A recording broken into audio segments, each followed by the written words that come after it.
মহান বিপ্লবী শহীদ ওসমান হাদির সমাধিস্থল থেকে আপনাদের সকলকে স্বাগত জানাই।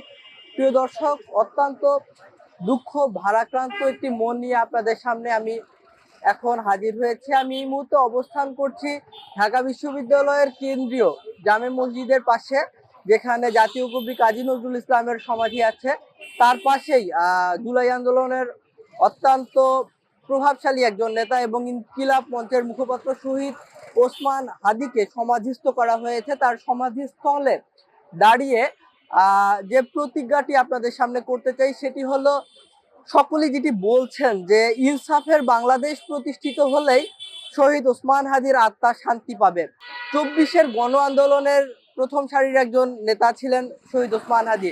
তার যে অনবদ্য ভূমিকা ফ্যাসিবাদের পতন ঘটানোর জন্য এবং একটি ইনসাফপূর্ণ বাংলাদেশ প্রতিষ্ঠার জন্য, এটি বাংলাদেশের ইতিহাসে স্বর্ণাক্ষরে লেখা থাকবে। ওসমান হাদি একটি সমাজের স্বপ্ন দেখতেন, যে সমাজে আধিপত্যবাদ থাকবে না, অর্থাৎ বিদেশি শক্তির কোনো আগ্রাসন এই ভূমিতে, এই স্বাধীন সার্বভৌম বাংলাদেশে থাকবে না।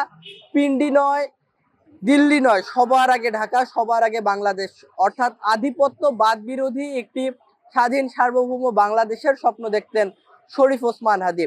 শরীফ ওসমান হাদি স্বপ্ন দেখতেন একটি দুর্নীতি মুক্ত, সন্ত্রাস মুক্ত, অন্যায় অত্যাচার জুলুম নির্যাতন মুক্ত একটি বাংলাদেশের, যেখানে কোনো মানুষ শক্তিশালী কর্তৃক নির্যাতিত হবে না, শোষিত হবে না, নিপীড়িত হবে না, বঞ্চিত হবে না।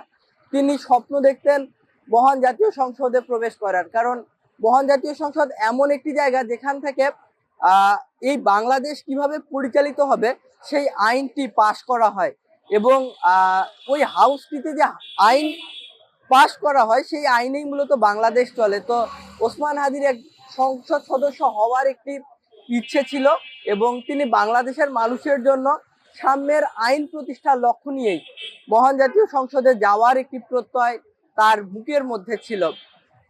মহান বিপ্লবী শহীদ ওসমান হাদির আত্মা ঠিক তখনই শান্তি পাবে যখন এই বাংলাদেশে একটি ইনসাফ কায়েম হবে, বাংলাদেশ একটি ইনসাফ ভিত্তিক রাষ্ট্র হবে। এখানে যারা দুর্বল তার উপরে সবলেরা নির্যাতন করবে না, নিপীড়ন করবে না, জুলুম করবে না, অত্যাচার করবে না, এবং প্রত্যেকটা মানুষ সমান অধিকার নিয়ে, সমান সুযোগ সুবিধা নিয়ে বসবাস করবে। প্রত্যেকে আইনের অধীনে থাকবে, কেউ আইনের ঊর্ধ্বে থাকবে না, প্রত্যেককেই জবাবদিহির আওতায় নিয়ে আসা হবে। ইচ্ছা খেয়াল খুশি মতো যে যা খুশি তাই করতে পারবে না। সমতা থাকবে, ন্যায্যতা থাকবে, ইনসাফ থাকবে, এমন একটি বাংলাদেশের স্বপ্ন দেখেছিলেন শহীদ ওসমান হাদি। এই আজ যে সমাধিতে তিনি চিরনিদ্রায় শায়িত হলেন, সেই সমাধিটির তখনই পরিপূর্ণ শান্তি লাভ করবে, এবং শহীদ ওসমান হাদি তখনই শান্তির ঘুমে মগ্ন হতে পারবেন যখন তার স্বপ্ন বাস্তবায়ন হবে। তিনি আধিপত্যবাদের বিরুদ্ধে যেমন সোচ্চার ছিলেন, ঠিক তেমনি ন্যায়, ন্যায্যতা, সমতা এবং ইনসাফের প্রতি ছিলেন দৃঢ়কণ্ঠ। কাজেই ওসমান হাদির আধিপত্যবাদ বিরোধী স্বাধীন সার্বভৌম বাংলাদেশে যেদিন সকল মানুষের জন্য, 18 কোটি বাঙালির জন্য যেদিন সমতা, ন্যায্যতা প্রতিষ্ঠিত হবে, সেদিনে শহীদ ওসমান হাদির আত্মা শান্তি পাবে।